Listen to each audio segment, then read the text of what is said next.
Audio working? Yes, we have audio. Okay. I can hear me. No, nobody's tuned in. No. Maybe they'll Nobody's come watching. back. Nobody's watching now. Okay. All righty then. Apparently the camera's not working. Brad has also disappeared. Well, I don't know what parts of what you said that we missed, but there was some stuff in there that it was amazing. I mean, It was. Yeah, its profundity was only exceeded by its brevity. It was. We talked about the location of 700 bars of gold. We talked about This is Wisconsin, 700 bars, I could believe. the but- upcoming lottery ticket winning numbers. Oh we yeah, I talked put about those. that. Yeah. If you missed it, I guess you missed it. We also gave away the recipe for Hershey's chocolate and the herbs and spices in KFC Jeremy's chicken. chocolate. Yeah. Yeah. All right. Well, I think that we've got some audio. It's not the audio I would prefer, but I think So less I think we've highfalutin got- microphone, but it seems to be working. So. Yeah, I think we've got something. So if you can hear us, give us a thumbs up. Let us know, and we'll pick up kind of where we left off. You in the room, you can hear us. Thank you for your Coming through support loud and clear. and your sarcasm. It is much Thank you for appreciated. your support. That's right. All right, on we go. All right, that whole that rabbit trail was basically, we talked about the fact that just because it's in the Bible doesn't mean that God condones it. Correct. So, and she says, unfortunately, I can hear you. Oh no, she doesn't say unfortunately. Never mind. She can hear us now. She said she'd prefer the picture go out and just have the sound. I do have a face for radio. I know. Okay. All right, so verse 6. It came about while there was war between the house of Saul and the house of David that Abner was making himself strong in the house of Saul. The house of Saul being the northern kingdom, Ishbosheth's kingdom. And now Saul had a concubine whose name was Rizpah, the daughter of Aiah. And Ishbosheth said to Abner, "Why have you gone into my father's concubine?" Then Abner was very angry over the words of Ishbosheth and said, "Am I a dog's head that belongs to Judah? Today I show kindness to the house of Saul your father, to his brothers and to his friends, and have not delivered you into the hands of David. And yet today you charge me with a guilt concerning the woman." So what's going on there? When he says, "Have you gone into her?" he means more than, "Hey, did you bring her coffee?" Right. Yeah. He's accusing him of having an affair with her. Yeah. And there's more than just a moral question here, because if Abner had done that by being with what was one of Saul's wives, concubine, it kind of in a backhanded way give Abner some claim to the throne. Yeah. There was some political intrigue going on here too. So because Abner is so influential, Ishbosheth, kind of reminding me of his dad, Saul, says, you're after my throne, aren't you? You're after my job. What are you trying to do to me? And it starts making accusations. He's paranoid. Abner, for his part, is a little unhappy because he's the only reason that this guy sits on the throne at all. And now he's going to accuse him of trying to steal it from him. Yeah. So Abner's not real pleased with this whole situation. Well, no. And Abner is a confidant of David, right? Well, not yet, but he's going to be now. Yeah. Because after this whole thing, I think he I'm getting decides, ahead, hey, this sorry. guy's not ready to. He's not fit to be king. I No. mean, Okay. So, that's verse 8. verse 9, yep. So verse 9, may God Wait, do so. wait. What does he mean? Am I a dog's head on Judah's side? It's basically it's a reference to being a traitor. Yeah. Yeah. So. Yeah. He's a. Well, because what do you pet a dog's head, you feed a dog's head, and the dog will do whatever you want. And so the gist of it is, am I a dog's head? Am I someone who can be?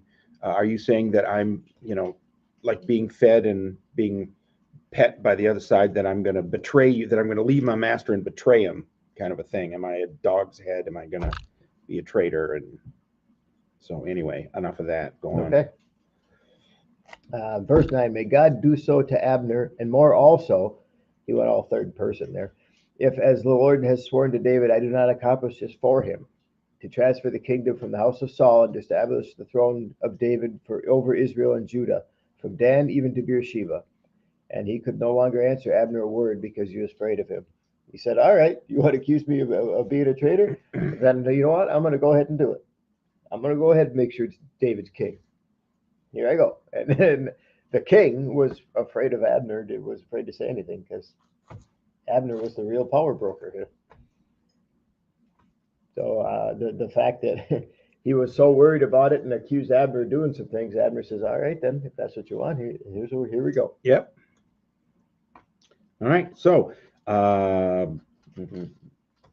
yeah, he didn't dare to say another word to Abner because he was afraid of him. So all of a sudden he realizes, I think I've made a mistake. Yeah, I think so. So, yeah. Verse 12. Then Abner sent messengers to David in his place, saying, whose is the land? Make your covenant with me, and behold, my hand shall be with you to bring all Israel over to you. So, Abner, who is where at the time? He's with Ishbosheth. I mean, he's So up in Israel. So he is there, not under David's throne, right?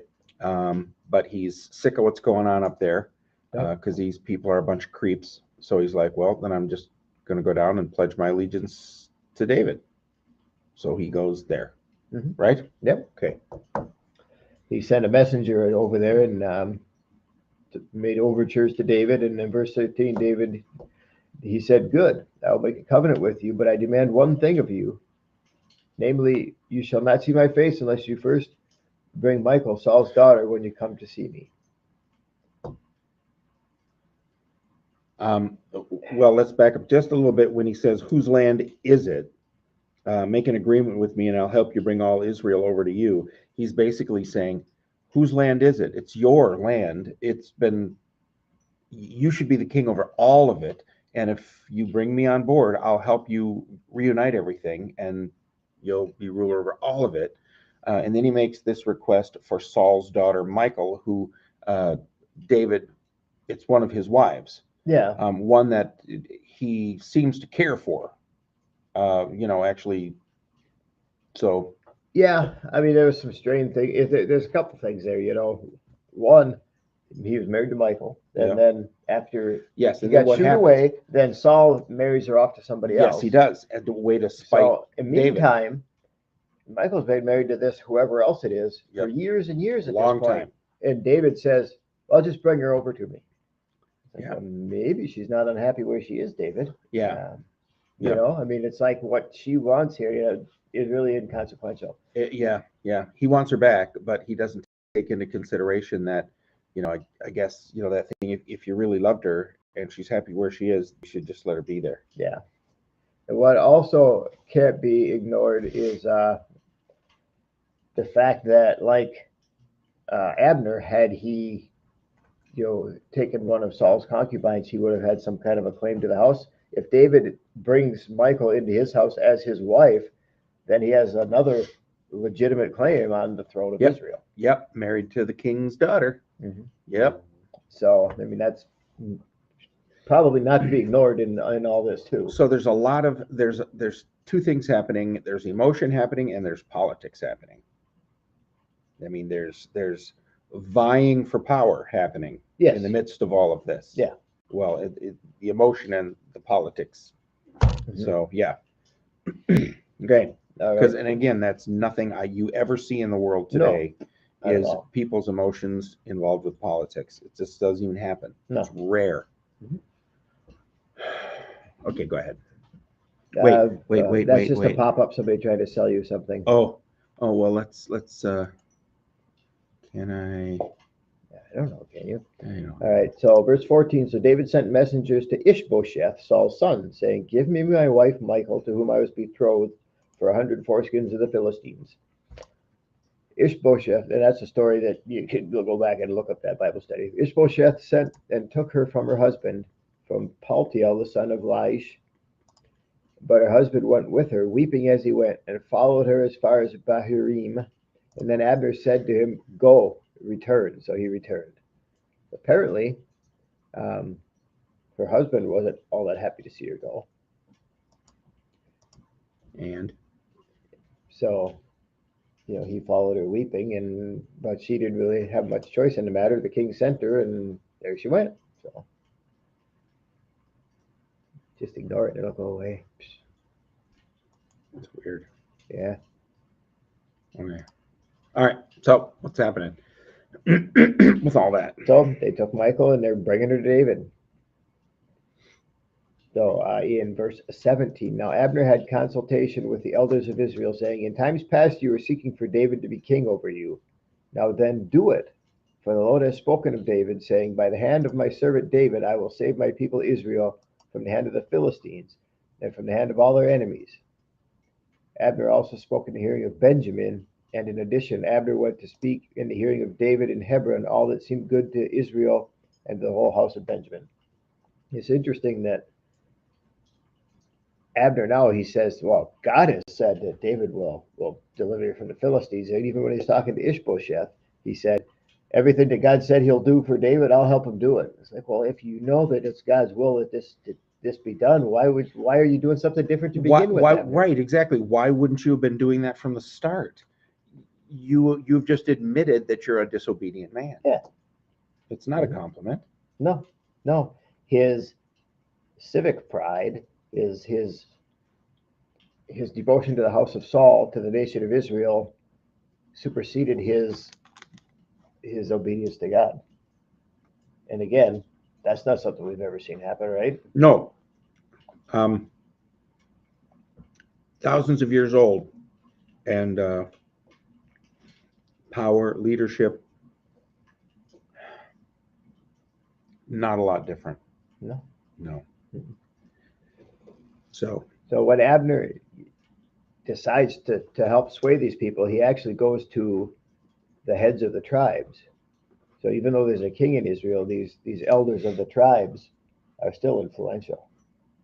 The elders of each individual tribe of Israel. So he talks to them and sways them to come over to David's side. Then he talks to the people of Benjamin to sway them, and then he goes and talks to David. Agreed. I'm allergic to Girl Scout cookies. Could be. Okay. So, trying to bring the tribes together again. Yeah. So he does all that, trying to sway everybody, bring them over to David's side. Then he goes down to see David after all that. In verse 20. Then Abner and 20 men with him came to David at Hebron, and David made a feast for Abner and the men who were with him. Abner said to David, let me arise and go and gather all Israel to my lord the king, that they may make a covenant with you, and that you may be king over all that your soul desires. So David sent Abner away, and he went in peace. So David's like, yep, if you can make that happen, do it. Go. Yeah. Go, make it happen.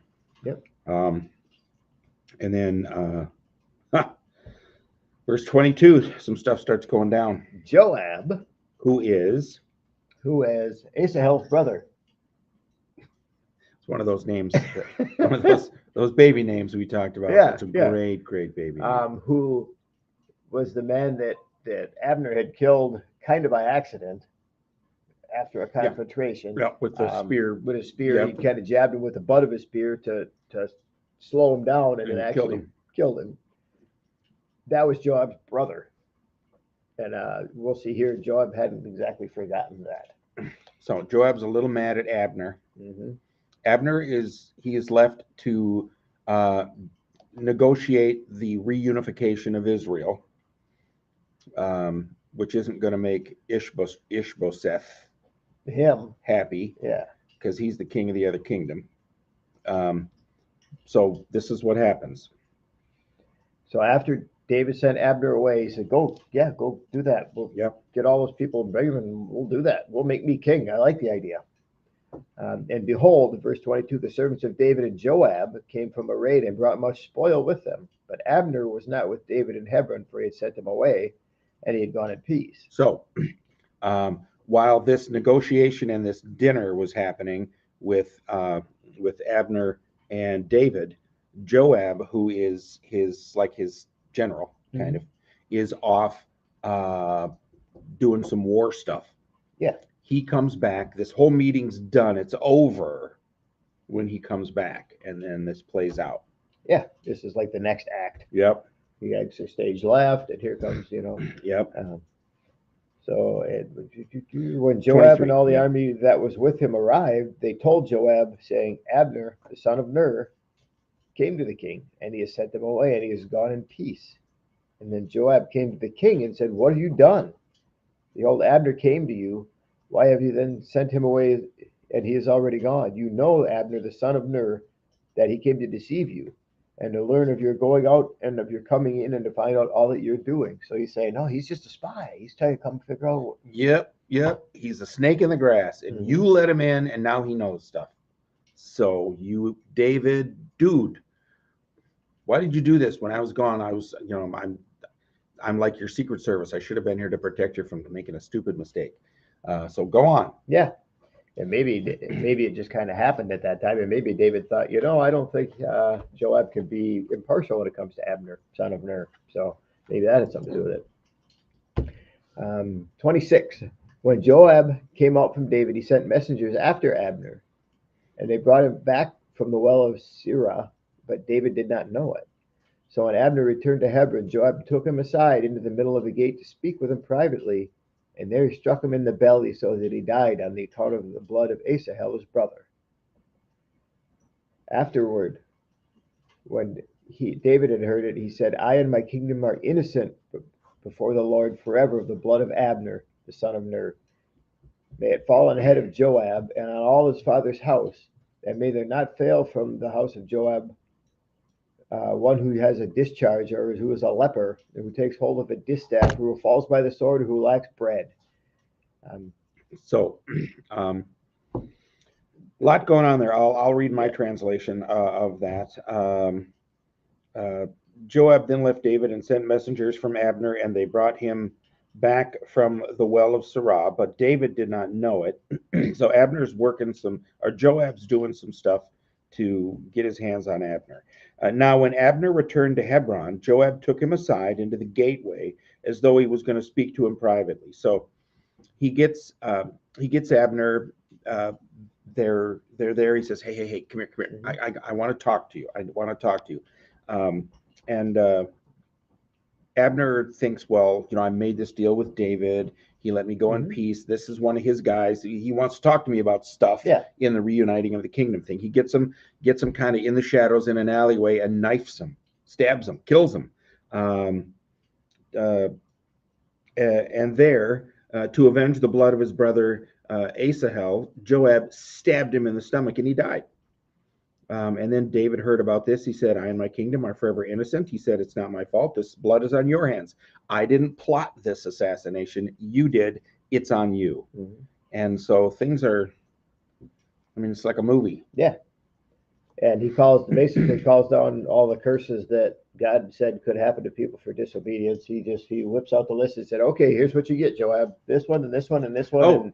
Yeah. Your bleeding sores and your. Yeah, may Joab's house forever be without someone. May Joab's house never be without someone who has a running sore or leprosy, or who leans on a crutch, or who falls by the sword, or who lacks food. So basically he's saying, may there never be a time in the history of your family where somebody isn't sick, starving, crippled, as a form of punishment. It's like, whoa, he's cursing his house, his family. It's crazy. So even later on, when he's kind of turning everything over to Solomon, he reminds Solomon of the blood guilt of that family. Yeah. So it's not something he forgets.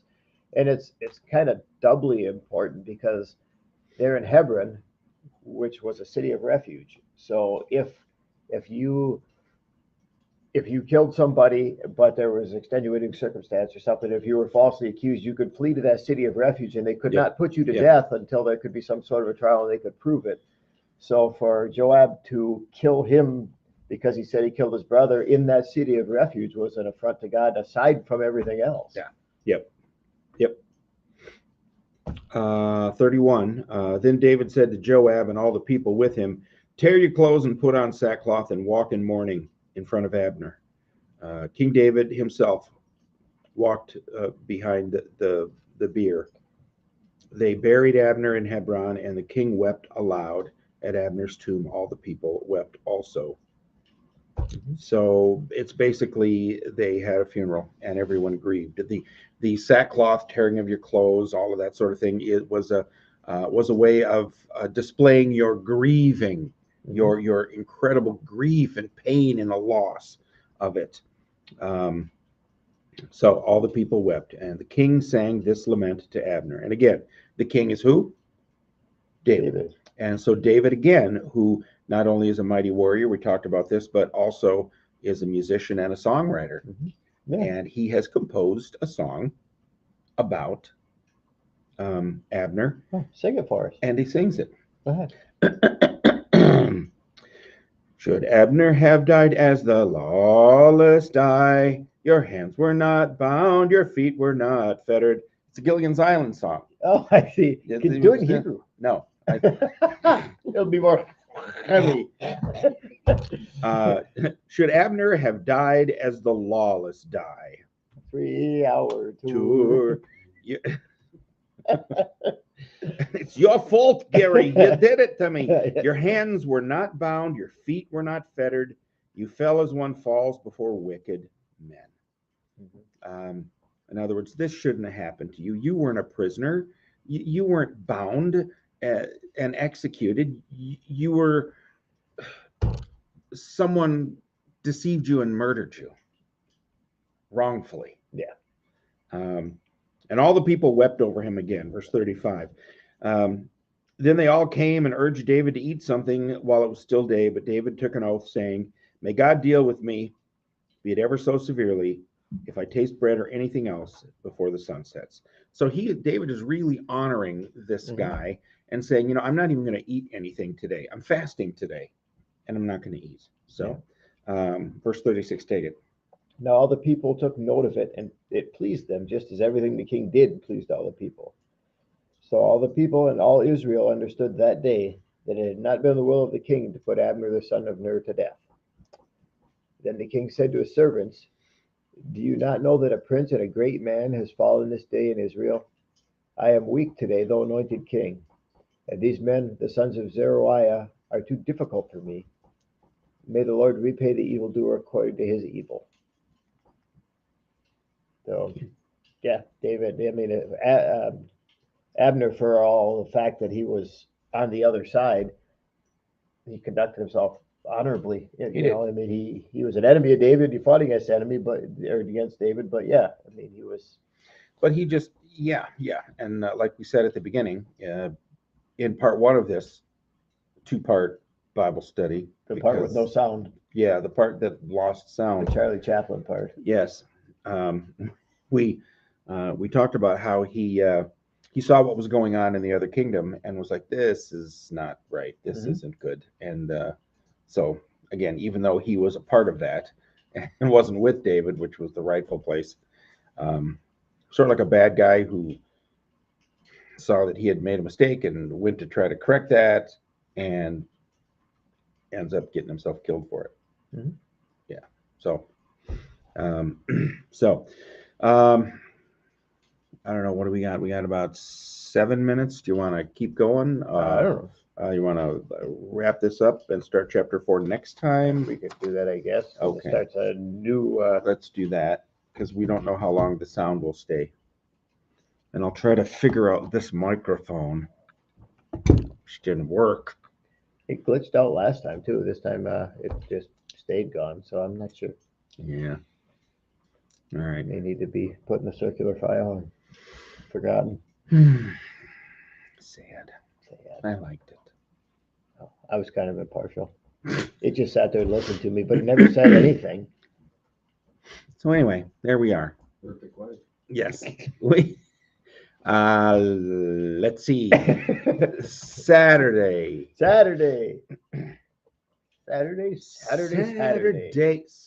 is just the day after ribs. Friday. Ribs. Barbecue rib. Barbecued ribs. There you go. Yeah, Big water ribs. that's right. Yeah. That's what we're having. So, Chicken of the trees. if you want to come, like I said, I would really love to see everyone who watches to see you here. This will be a great Saturday night to come for the food anyway. It would be. Sermon will probably, but the food No, will be you're good. preaching. It'll be good. Food will be good. Yeah, we'll see. We'll see. I don't know. Maybe. I hope so. I'm pretty confident. All right. No, you're pretty, if nothing else. Pretty I don't something. know about the confident part, but anyway. Okay. Let's wrap this thing up. You want to close this with prayer? Wrap it up. Okay. All right, Lord. Thanks for tonight. Technical difficulties and all. Just thank you for your people and your word, God, for this chance to get together to talk about you, to learn about you, to fellowship with people here and online, and God, just bless this effort of your people to reach out and try to learn more about you. Help us to achieve that, God, and to be changed by your presence. In Jesus' name, amen. Amen. All right.